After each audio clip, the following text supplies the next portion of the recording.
guys, how are you today?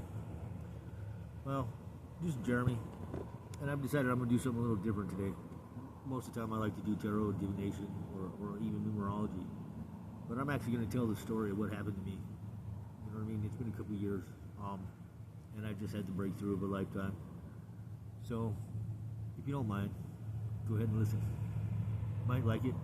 It's the truth. You will stay with me. Pay attention. It can happen to you too. I don't mind helping. Thank you. Here you go. And it starts in 3, 2, 1. There was a time when I thought maybe I could finally change my life. I started working to do better, to rise above where I'd been. And through it all, my mom, she was my only supporter. She believed in me when nobody else did. But not everyone wanted to see me rise.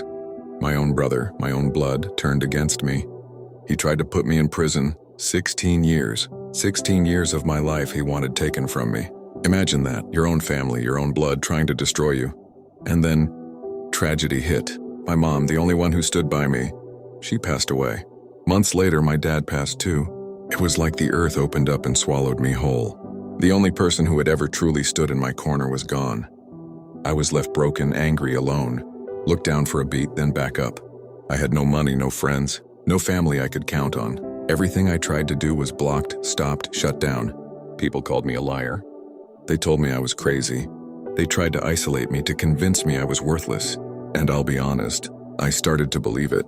I felt like the devil himself had his hand on me, trying to pull me deeper into despair. I hated the world. I was angry, furious inside. But I never showed it.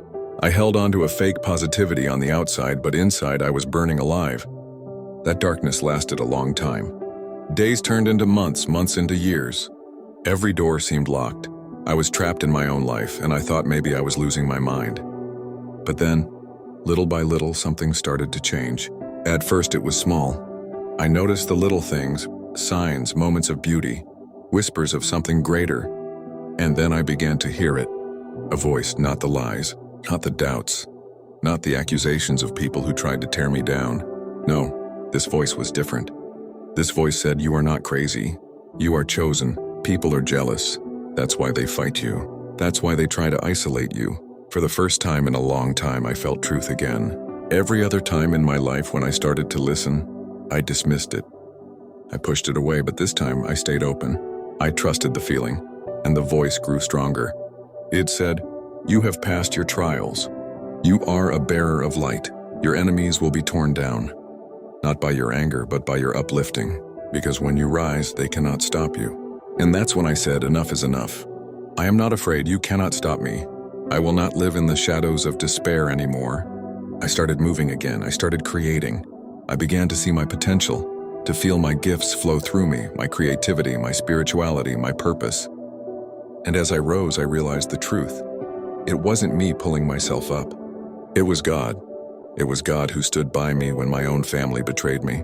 It was God who carried me when my parents were gone. It was God who gave me light when I thought I was drowning in darkness. It was God who turned tragedy into triumph. I give him all the credit. Without him, I would have been lost forever. A victim of despair, destroyed by the devil's lies. But with him, I became stronger, brighter, chosen to carry light. And now this is my calling. This is why I created the Daily Path. Because I know what it feels like to lose everything, and family, money, trust, even hope. And I know what it feels like to rise again through God's grace.